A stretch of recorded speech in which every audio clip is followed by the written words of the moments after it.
अस्सलाम वालेकुम जी। आपको याद है कि लेट 90s में और अर्ली 2000s में जो हमें अलका पुलका याद पड़ता है कि जो सबसे चालाक वाला जो कंडक्टर होता था ना, जो चंगियां सवारियां बालदा हा ते उन्होंने ओडे वाले ने मशहूर किया था पटो। इतना प्रेवलेंट था ब्रांड पटो, जो आजकल ये आप टिकटॉक पे सुनते हैं ना, फलाना ब्रांड है। तो सबसे एक बड़ा ब्रांड तो था ना सर, पटो ब्रांड था पाकिस्तान में है। जिस कदाफ़ी की तरह यहाँ बड़े नामों में सीखना। लेकिन अभी आप देखेंगे कि यानी ये जो इनके नए ब्रांड के नए नाम है ना, वो कहीं आपको नज़र नहीं आते। लेकिन आजकल के हालात में वो एक शेर मुझे याद आया कि कहते ने, हूण फस गई जान शिकंजे अंदर ते जूं वेलन विच गन्ना, रो नू कह हुण रवे मोहम्मद, जे रवे ते मन्ना। हूण हालात पीपल पार्टी के जेड़े ने ना, वो तकरीबन वहाँ पहुँच आए हैं कि मुझे आजकल ऐसे ही कोई हालात मालूम हो रहे हैं कि it's on a crossroads. तो कंवर साहब, आप ना थोड़ा सा अगर पीपल्स पार्टी के हम बैकग्राउंड में बात करते हैं और फिर हम इन हालात में लेके चलते हैं। आपका पीपल पार्टी के बारे में कब इंट्रोडक्शन हुआ पॉलिटिकल इसका, यानी आइडेंटिटी के बारे में, या ये किस चीज़ को रिप्रेजेंट करती रही है, इसके बारे में क्या कहता है?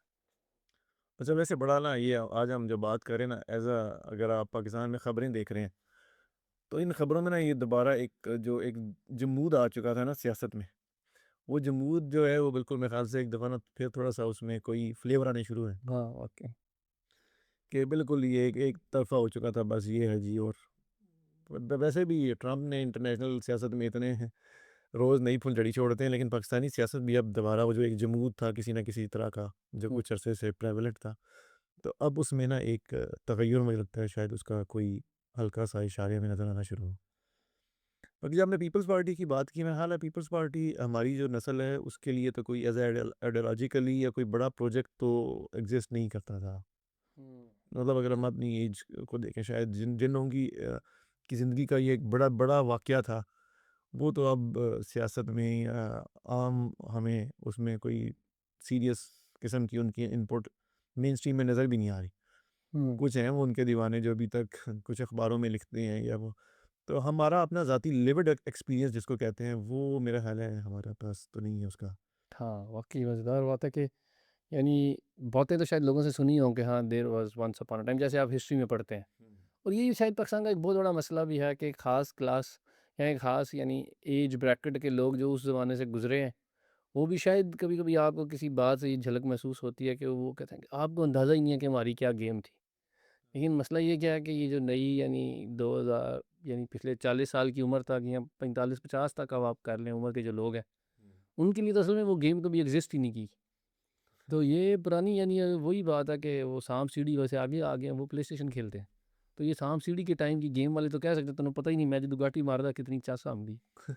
But they can't even understand कि यार ये कहाँ से ये बात आ रही है। हाँ। तो असल में क्या समझे, पीपल पार्टी असल में किस चीज़ को रिप्रेजेंट करती थी? यानी ये क्या था? ये क्या था? 7 से पहले कर लेते हैं हम, तकरीबन 2007 से पहले ये क्या चीज़ थी? अच्छा, इसमें ना हम बहुत छोटा रखते हैं, हम इसको लंबा नहीं करते क्योंकि इस पे लोगों ने किताबें लिखी हैं हमसे, बहुत बड़े-बड़े फ़िलासफ़र्स और पढ़े लिखे लोग या जो इसका हिस्सा थे, उनका जो तजुर्बा है शायद हमसे बहुत मुख्तलिफ हो। लेकिन जिस चीज़ में मेरा ख़्याल है बड़ी हद तक इत्तेफ़ाक किया जा सकता है ना, वो ये है कि ये ना एक जिसको हम बाएँ बाजू कहते हैं, लेफ्ट कहते हैं, और लेफ्ट में भी स्पेशली इकोनॉमिक्स के अंदर, मतलब हाँ, पुराना लेफ्ट है वो तो एक एक अलग वो जो था, जो फ्रेंच जहाँ से पार्लियामेंट से निकला। लेकिन इसका जो था कि ये जी लेफ्ट की पॉलिसीज़ हैं और ये अ, आप इसको कह लें lower lower strata of our society, हाँ, सही। ये उसके हकूक़ की के साथ कनेक्ट किया गया, रोटी, कपड़ा, मकान भी उसी की एक जो था ना नारा। और क्योंकि दुनिया में भी उस वक़्त ये बड़ा प्रेवलेंट था एक सोवियत यूनियन यूनियन के टाइम पे, तो मेरा ख़्याल है इसको लोगों ने रिस्पॉन्ड किया। और हम इस पे नहीं कहते कि भुट्टो साहब कितने पॉपुलर थे, वो तो लोगों को अंदाज़ा है कि हाँ, मेजॉरिटी में उनके पास एक्चुअली में सीटें कितनी थी, बहुत से लोग उसको भी वो करते हैं। तो हाँ, हम कहते हैं चलें जो उनकी कोर थी, मतलब थोड़ी थी, ज़्यादा थी, हाँ, जितनी भी थी, वो था क्या? हाँ, हाँ, वो एक हद तक लेफ्ट के और वो आइडियोलॉजिकल जो लोग थे। हाँ, चले। हुँ। वो चलता आया और 2007 की इलेक्शन हुए 8 में, और उसके नतीजे में जो है वो उनकी गवर्नमेंट बन गई। इसमें एक पहलू मेरे ख़्याल है हम हाँ, इसमें मज़ीद कर लेते हैं। देखिए पाकिस्तान की सियासत में ना दाएँ बाज़ू जो था, हाँ, भुट्टो के टाइम या उसके बाद से लगातार जो अगले 2 डेकेड्स थे, उसमें द दाएँ की बड़ी क्लियर पार्टीज़ एग्ज़िस्ट की हैं। हाँ वो किसी भी फॉर्म में कभी मुस्लिम लीग लीग और आईजीआई उसके इत्तेहाद है वो सारा, इवन मुशर्रफ के टाइम पे जो नीचे पॉलिटिकल वो सारी सेगमेंट था वो राइट का बड़ा क्लियर था। तो हाँ जब एक साइड क्लैरिटी होती है तो उसमें अपोजिशन की वैसे भी बड़ी गुंजाइश होती है। हाँ, तो तो दूसरा नहीं पीपल्स पार्टी अगर प्योरली लेफ्ट नहीं भी थी कर तो एक बिल्कुल एक अलग शनाख्त की पार्टी तो राइट से एग्जिस्ट करती है। ये जब ज़िया के मुखालिफ थे, ज़िया की जो हाँ पॉलिसीज़ हैं उसके जो बच्चे थे उनके जब जो मुखालिफ था वो लेफ्ट ही था। हाँ what was left whatever was left तो ये तो लेफ्ट हो गई यानी अल्टीमेटली वो लाइन जो पाकिस्तान में फिर जो थोड़े से पढ़े लिखे लोग होते हैं उनको चाहिए भी होती हैं चीज़ें कि इंटरनेशनल चीज़ों से लाइन कर सकें साडा लेफ्ट केड़ा है। हाँ मतलब यानी ये रोमांस भी तो होता है ना कि हम वहाँ पे लेफ्ट देखते हैं अमेरिका से वो स्कॉलरशिप पे पढ़ गए तो ये खुद यानी हमारा ये लेफ्ट है। चलो हाँ जो भी मतलब ये आप इसमें क्या है, कभी कभी नजम सेठी लोग भी आपको पता है बेनजीर के साथ वो भी लेफ्ट की वो सारी उस ट्रेडिशन के साथ कनेक्ट करने की कोशिश करते थे जी हम जो हैं वो और उसको अपने इंटेलेक्चुअली हिस्से की वो कहना जुल्फ़े परेशान यानी ढूंढते थे कि यानी साडा लेफ्ट कितना यानी हमने कहाँ जाना है अल्टीमेटली। और फिर पावर के साथ भी तो टच हो रहा है ना वो जो स्ट्रगल वाली गेम भी तो नहीं करनी होती तो ये तो चले एक इंटेलेक्चुअल क्लास की कहानी होगी। अल्टीमेटली हम कहते हैं कि इसके नतीजे में या मुशर्रफ के टाइम पे भी ये जीते हमेशा के टाइम पे उसमें सबसे ज़्यादा सीट्स पीपल्स इनके पार्टी पास आई। ने जो भी आप कह लें हाँ कि किसी हद तक जो सही है पोजीशन थी, जो पार्लियामेंट में बड़ी आवाज़ थी, हाँ इन्होंने की वो थी बेशक बैकग्राउंड में जो भी चलता रहा है हम उसको यस अच्छा वो सीटें जीते पहले जीते भी वही ज़्यादा 2002 के इलेक्शन में हाँ और फिर उनको तोड़ा गया जो भी अल्टीमेटली जो पीपल्स पार्टी पैट्रियट बनाई गई, फैसल साले हयात और भी शेरपुर हाँ शेरपाओ तो उनकी अलग थी, लेकिन ये काफ़ी बड़ा एक ग्रुप था जिसमें वो हमारे उस वक्त के डिफेंस मिनिस्टर थे एक राव राव उखाड़ा से थे। खैर और ये तो ये एक वो इसके लीडिंग दो किरदार थे। हाँ ये आ गए अल्टीमेटली फिर हम आ गए 2007 में जब बेंजी साहब वापस आई इलेक्शन होने थे इलेक्शन हुए अल्टीमेटली कंपेरेटिव था उनकी शहादत हो गई और जरदारी साहब इंचार्ज हो गए और 2007 में पीपल्स पार्टी की गवर्नमेंट आ सिंगल गई। बिगेस्ट पार्टी थी पार्लियामेंट में, और फिर उन्होंने काफ लीग को और पहले नून लीग के साथ किया और फिर काफ लीग के हाँ डिप्टी प्राइम मिनिस्टर के खाते में उनको यानी जो पिछली सीटें बिठाया था कहा चलो सवारियाँ पूरी हाँ होंगी उन्होंने तो हुकूमत जो है वो 4-5 साल अपनी बिल्कुल आराम से तलन टन की। अब वो मिसाक जमहूरियत का भी थोड़ा सा था कि चले हुकूमत पूरी होनी चाहिए है। जरदारी साहब ने एक ख़ास स्ट्रेटजी के साथ अपनी जो है ना अब उनके पास आ गई चॉइसेस। जरदारी साहब ने कहा कि मैं अपनी चॉइस करूँगा कि किस चीज़ को खैर सलाह कहनी है किस चीज़ को करना है और मैं अपनी पॉलिटिक्स को कहाँ लेके जाना चाह रहा हूँ और एक ट्रजेक्ट्री उन्होंने सेट की जिसका नतीजा 2013 के इलेक्शन में आया यानी जो नेक्स्ट इलेक्शन थे। हाँ हमारी ज़िंदगी में जो हाँ पीपल्स पार्टी का अरूज था ना हम उसको कह सकते हैं 2008 के जो इलेक्शन थे, हाँ 8 फरवरी को शायद हुए थे वो।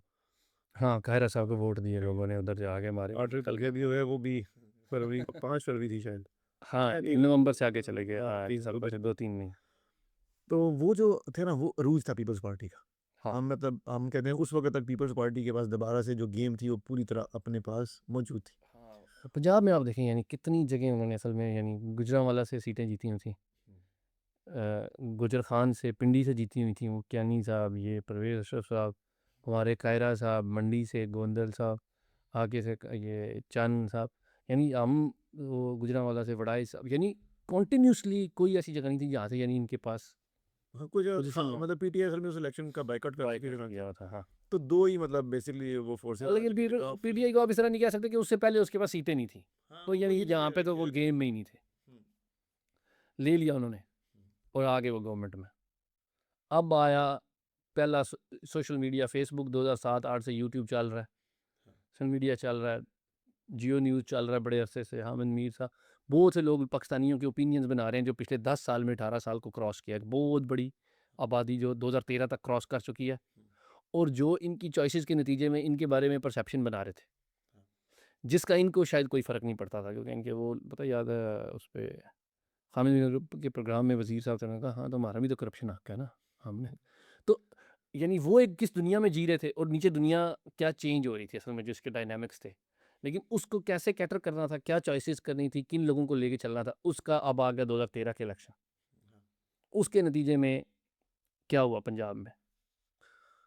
अच्छा वो हम उस वही एक छोटा सा प्रोसेस जो था उसमें देखिए उस रूज के नतीजे में जब पीपल्स पार्टी पावर में आई थी ना असल में इसके पास जो गुंजाइश थी ना ग्रोथ की हाँ शायद ये इससे पहले बेनजीर के पास भी नहीं थी, क्योंकि एक तो सोशल मीडिया आ चुका था वाकई और फौज जो भी मुशर्रफ साहब जिस तरह से एक लिहाज से ना बहुत ही कमज़ोरी तरीके से यानी डाउन पे छोड़ के गए। हाँ, नवंबर वो जो 3 नवंबर था 2007 का, जब उन्होंने वो एक मिनी मार्शल लॉ इमरजेंसी जिसको वो कहते थे, इमरजेंसी उसके बाद वो 3 से 4 महीनों में जो उनकी पॉपुलैरिटी या इवन फ़ौज के पास जो गुंजाइश थी ना, वो बिल्कुल हाँ, क्लोज़ हो गई थी। बिल्कुल। तो वो एक पॉलिटिकल पाकिस्तान में पहली दफ़ा इतनी बड़ी मैस मूवमेंट जो चली और पूरे हर बार के अंदर नारे लग रहे हैं, और जो हमारे न्यूज़ चैनल्स हैं जिनको उन्होंने बंद किया, वो उसको कवरेज कर रहे हैं, लाइव कवरेज। हाँ, अब ना दोबारा से जमहूरी फोर्सेस के पास एक इतनी बड़ी ताकत आई थी ना जिस पे कैश करने। मुश्किल। सब जैसे ही वो इलेक्शन जीते, पीपल्स पार्टी और नून लीग, तो पूरे पाकिस्तान में एक जश्न का समा था जी, बस जो है ना, हाँ, वो मरी में गए, पता है, साइन किया उन्होंने। मरी में वो मरी डिक्लेरेशन हुआ, और जी बिल्कुल। अब जो है ना सारी चीज़ें ठीक हो जाएंगी। लोग पुरुमीद थे एक्चुअली। हाँ, लोगों को असल में इनसे उम्मीद थी कि ये अब हमारी ज़िंदगियाँ असल में ठीक होंगी, हमारा मुल्क ठीक होगा, हाँ, उस पॉइंट पे। हाँ, 2007 में धमाके होना शुरू हो गए थे, सब कुछ यानी था। तो उसमें ना हुआ क्या, मसला क्या? अब जो जरदारी साहब, जो मेरी मेरी अंडरस्टैंडिंग है, इनकी ट्रेनिंग थी प्योरली जागीरदार। ये ना आप देखें सिंध में एक बैठा हुआ है जागीरदार, जो प्योरली पॉलिटिकल प्रोसेस में एज़ अ आइडियोलॉजी भी नहीं आया। लेकिन उसकी ट्रेनिंग जो है ना, जो जिसको हम कहते हैं ख़मीर, हाँ, ख़मीर के अंदर जो तरीका था ना लोगों को मैनेज करने का, हाँ, वो एक स्पेसिफिक एंगल से था कि अब कि हाँ, आप देखते हैं ना जो जागीरदार होते हैं आमतौर पे, हुँ, ये कई मतलब ख़ानदानी वार होता है कि ऐसा बाप भी है, बेटा भी है, और क्योंकि जो उनके नीचे बस लोग होते हैं ना, इनका पावर का गैप इतना बड़ा होता है कि उनके लिए छोटे-छोटे डिसीजंस, इसको ज़्यादती और ये कर दिया और वो कर दिया, वो ना कभी भी कॉन्सिक्वेंशियल नहीं होते। हाँ, जिस तरह आज अमेरिका देखें पिछले 50 साल से जंग लड़ रहा है, तो उसके लिए कभी भी जंगें उसके ऊपर एक्चुअली कॉन्सिक्वेंशियल होती नहीं। तो ये जो जागीरदार होते हैं, इनके लिए चीज़ें छोटी-मोटी चीज़ें कॉन्सिक्वेंशियल होती नहीं। तो उन्होंने बेसिकली उसी माइंडसेट के साथ उन्होंने कहा जी ये कोई कॉन्सिक्वेंस नहीं होता, ये भी कर लो, ये भी कर लो, जो करना है करो। हाँ, वैसे वाक़ई यू कुड ठीक फ़ील है। That actually that vibe. हाँ, कि अच्छा करो यार, कोई कॉन्सिक्वेंस नहीं है, ये इन चीज़ों से कोई फ़र्क नहीं पड़ता। वो तो बड़ा वो क्लियर कहते थे यस। कि कोई फ़र्क नहीं पड़ता, करो। हाँ, तो मेरा है, लेकिन फ़र्क था कि जो सिंध की आइडियोलॉजी है ना, आप इसको पंजाब की जो स्पेशली मतलब बड़े शहरों वाला, पंजाब में तो गाँव से ज़्यादा अर्बन वो है, हाँ, बड़ी हद तक उस वक़्त तो मुशर्रफ के टाइम पे अपने देशन को आ चुका था। हुँ, तो हम अब एक उसको बेच रहे थे जो सिंधी जागीरदार, और उसको वो नहीं कर पा रहा था। तो इसलिए मेरे ख़्याल से एक बड़ी तब्दीली थी जिसको 2013 में फिर एक्सप्रेस किया कि हाँ यार, ये तो ठीक नहीं है, हाँ, हम आगे उससे आगे मूव नेक्स्ट अल्टरनेटिव की तरफ चलते हैं। बिल्कुल। और ख़ान साहब वापस आ गए, पीटीआई भी इलेक्शन में कंटेस्ट करना शुरू हो गई, जमात इस्लामी भी। हुँ, तो वो पॉलिटिकल प्रोसेस में एक नीचे से थर्ड फोर्स आना शुरू हो गई। लेकिन 2013 में जो है लाइक आप देखेंगे वो सब बड़े-बड़े जो मिनिस्टर्स लेवल के लोग थे उन सब के सब ख़त्म हो गए। हुँ, और इतना 5 साल में उन्होंने सफ़र किया 2013 से जो नेक्स्ट टेन्योर था कि एक्चुअली अपोज़िशन इन वेटिंग में उन्होंने ये नहीं सोचा कि अब हमारी बारी है। वो इलेक्शन से पहले ही जो अब चंद साहब हैं या ये गोंदल हैं, हुँ, मंडी बाबुद्दीन वाले, अब इन ये तो कभी भी नहीं कह सकते ना कि हमें आगे तो फ़ौज ने कहा बदली करेंगे, यानी बाकियों की बनिस्बत। तो हाँ, स्पेशली जो पीपल्स पार्टी के लोग थे, हाँ, तो उन्होंने कहा इट्स अबाउट टाइम राइटर। तो उन्होंने चेंज किया। फिर आ गई 18 वाली गवर्नमेंट, हुँ, वहाँ पे भी उनको यानी कोई ख़ास शेयर नहीं मिला। सिंध में उन्होंने डग इन किया हुआ है तब से। हाँ, सो सिर्फ they are not living Sindh. वो वहाँ से कंटिन्यूअसली ऑपरेट कर रहे हैं, वो जैसे भी कर रहे हैं। फिर आ गई यहाँ पे गवर्नमेंट और फिर एक दिन आया, उन्होंने कहा जी ये आ गई है जो है खान साहब के ख़िलाफ़ तहरीक, और जो है वेलकम टू पुराना पाकिस्तान हो गया। जी, अब उसके लिए उन्होंने बहुत सी चॉइसेस की थी इंडोर बैठ के कि हम एक अवाम है, यानी एक हुकूमत के ये रूट होता है, हम इस रूट से हमें लगता है कि हम ठीक है। शायद उन्होंने हाई मॉरल ग्राउंड पे इस तरह किया होगा, we would be able to win it politically as well, हाँ, but when they lost then they made further choices कि हम इस चॉइस के नतीजे में जहाँ पे आए हैं, अब उसके नतीजे में अगर हम जो रिजल्ट एक्सपेक्ट कर रहे थे अगर वो नहीं आया, ऑल्दो तब तक वाइट वॉश आप उसको कर सकते हैं कि ये पॉलिटिकल प्रोसेस था जिसके ज़रिए हम आए हैं। हुँ, तो फिर जो नतीजे आगे निकले, उसके नतीजे में आज हम खड़े हैं 2026 में, और एक हुँ, तरमीम जो है वो दरवाजे पे अदले जहांगीरी टन टन कर रही है कि हुँ, इट्स अबाउट टाइम। हाँ, तो अब ये जो ये वाली तरमीम है यहाँ तक पीपल्स पार्टी पहुँच आई है, और बहुत से लोग इसके बारे में बहुत से शोर मचा रहे हैं हमेशा। हुँ, लेकिन मैं ये सोच रहा हूँ कि इतने प्यार मोहब्बत में इन्होंने पिछली तरमीमों में वोट दिए है, तो तरमीम तरमीम तो ईजी हुआ है। ऐसी क्या बात है कि ये कहते हैं कि इस तरमीम का पीपल पार्टी के साथ गेम है, यानी मेरा तो अब ज़ाती ख्याल ये था पिछले 2-4 साल में कि जितनी भी तरमीमें हैं उनका तल्लुक पीटीआई से है। ये पीपल पार्टी वाली तरमीम कहाँ से आ गई है?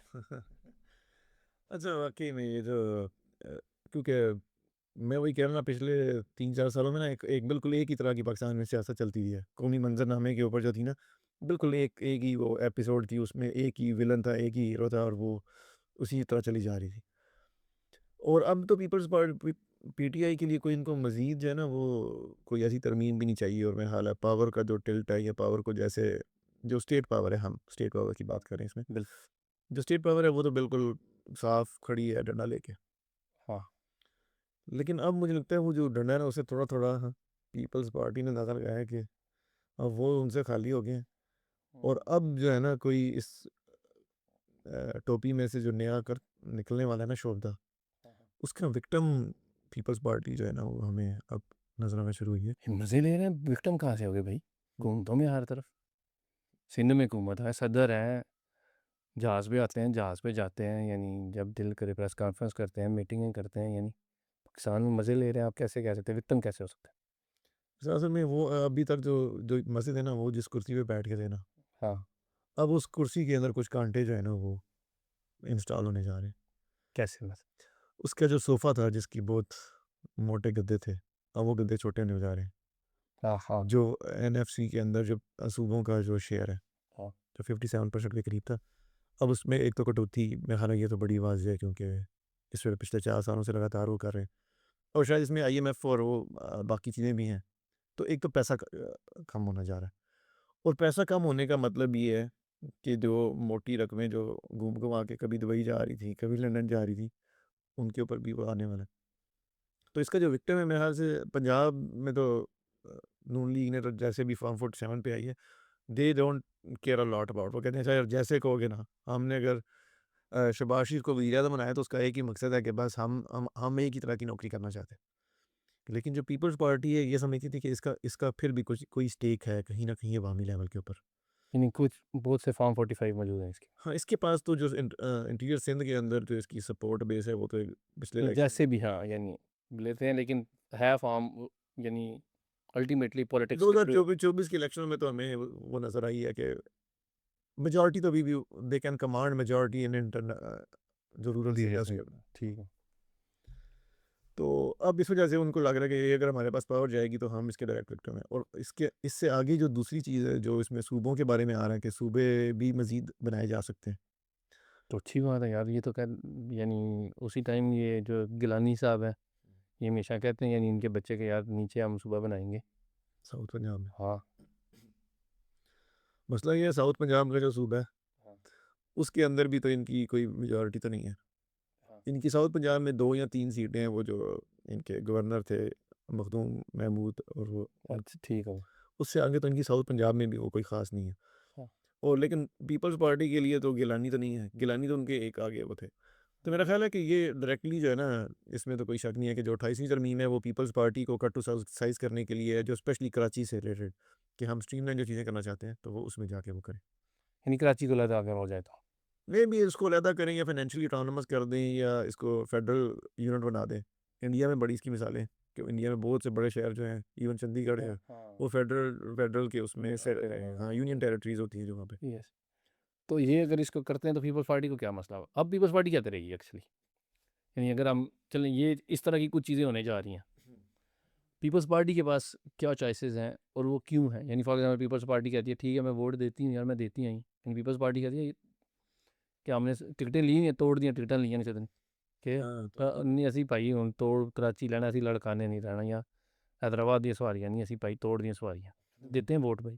मसला ये है अब इनके ना, हम उसमें कह रहे हैं इनके पास अब कार्ड्स क्या हैं कि क्यों नहीं उतरना तुमने इधर? हाँ, आप बता, तो इनके पास कार्ड्स क्या हैं?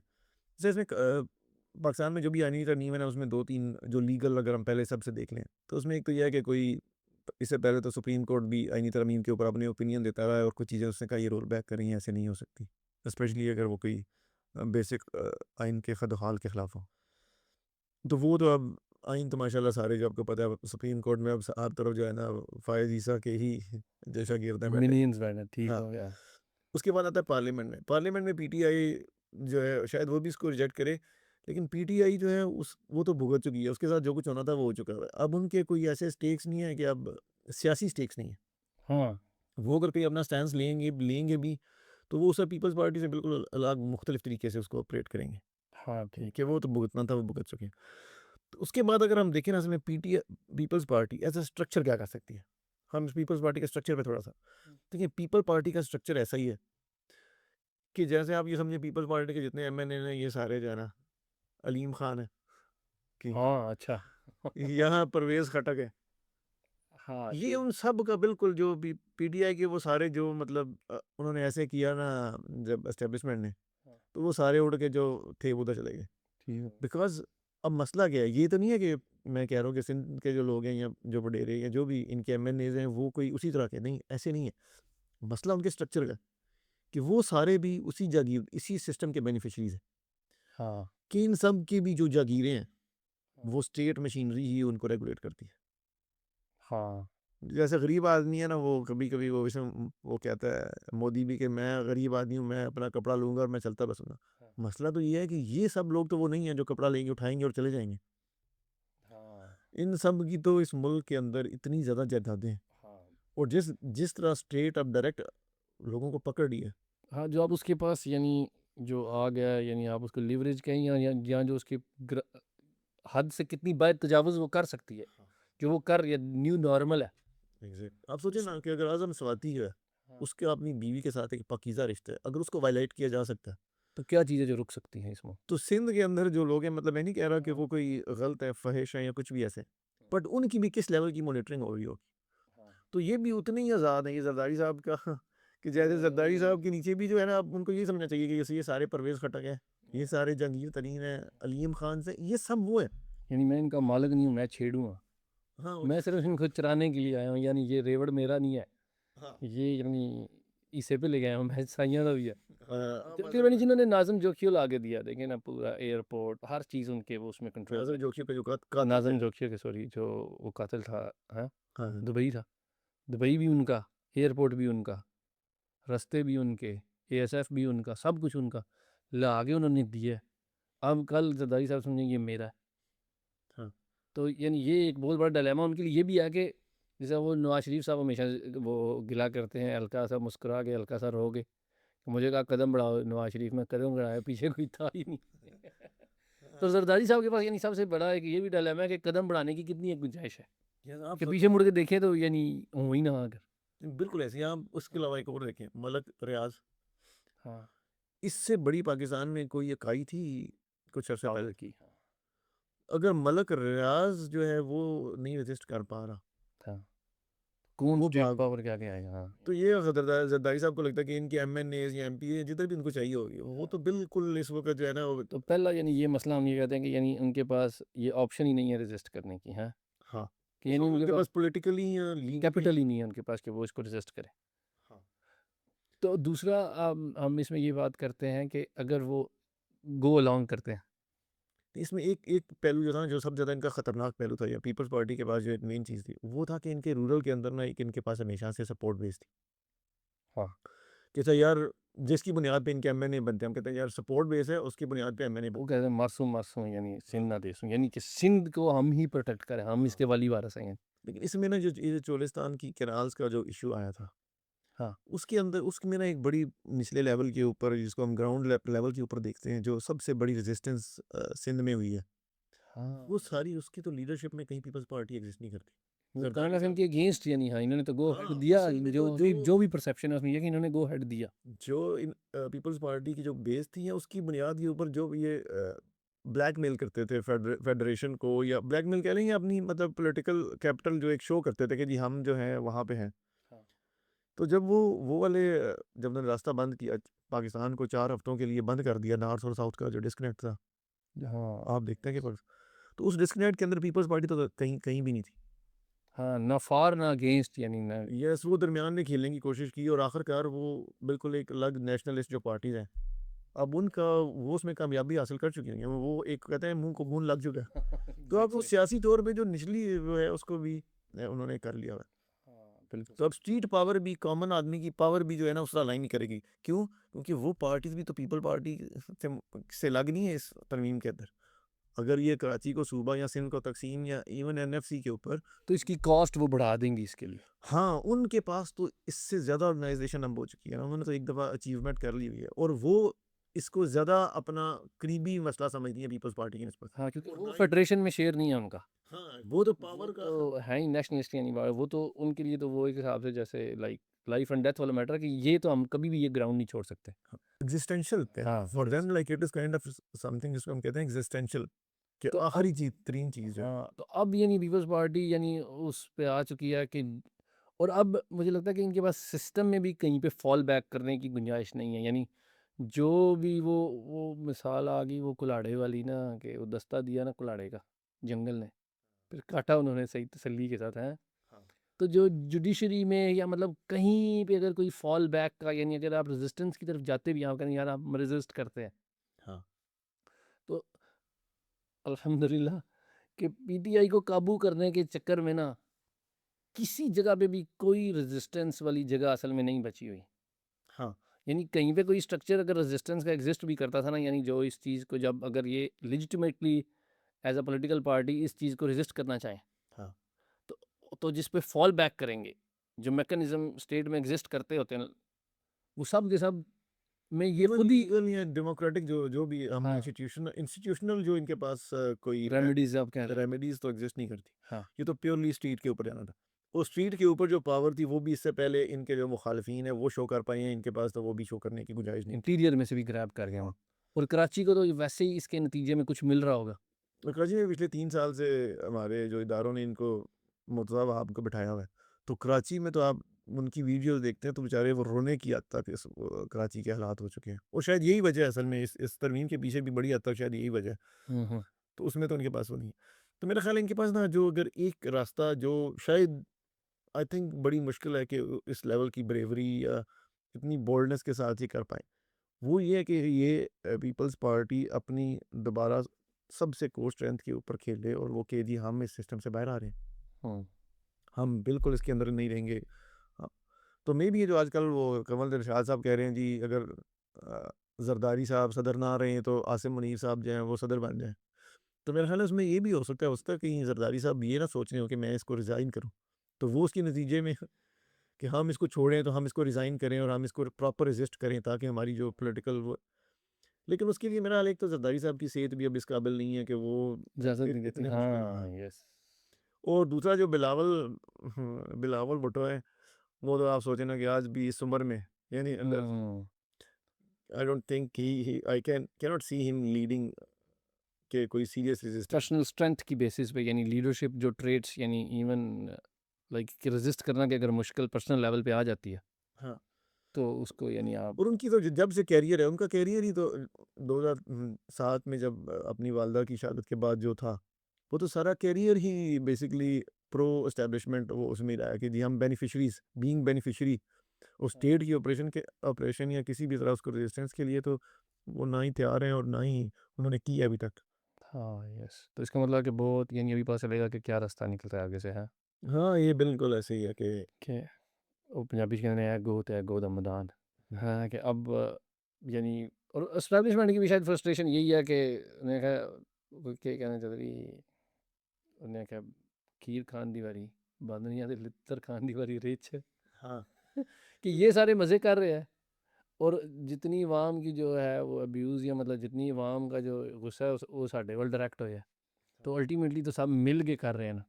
तो उनको अगर जो भी यानी बेहतरी का रास्ता अपने हिसाब से नज़र आएगा जो महदूद सी यानी जो एक वो है तो मेरा विजडम लेस जो उनकी एक थॉट प्रोसेस होता है यानी ब्रूट, हाँ, तो उसमें अगर उनको क्योंकि उनको तो इकनॉमिक्स का पता भी नहीं है कोई कहेगा इसका यही हाल है जी कराची को लहदा कर दे, हाँ।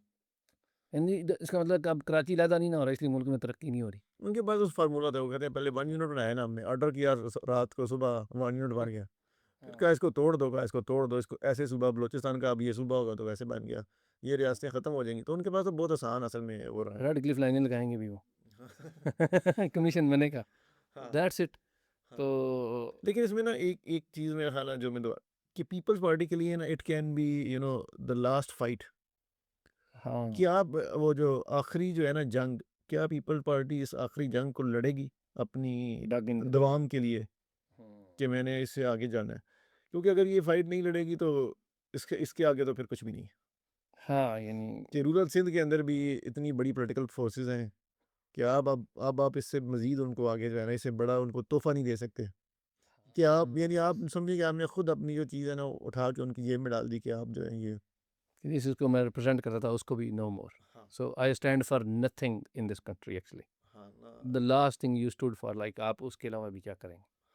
तो पिटी है, और पिटी से मुराद लाइक आप कह सकते हैं पॉलिटिक्स कि इज़ हार्ड यार, ये तो है। और मेरे ख़्याल से जो जिस जगीरदाराना माइंडसेट के साथ वो पॉलिटिक्स करते हैं, उसमें हाँ, हार्ड जो है ना वो उसका मतलब ये होता है कि उससे बेहतर बार्गेन ले लें। लेकिन अब इससे बेहतर क्या, अब बार्गेन्स की भी मैं हाल है, वो जो टोकरी है वो खाली हो चुकी है। फिर से जो बहुत है। आखिरी बार्गेन जिसके ऊपर पिछले 15 साल से ये बैठे हुए थे कि जी कराची को हम जो है वो निचोड़ेंगे और खाएँगे। तो वो आखिरी बार्गेन जो है वो भी अब उन्होंने कहा जी ठीक है, अब आप ये हमारे हवाले करें। तो उसके हाँ, पीछे किस बार्गेन के ऊपर ये जो है ना सलूट मारेंगे। हाँ, तो चलिए जी देखते हैं।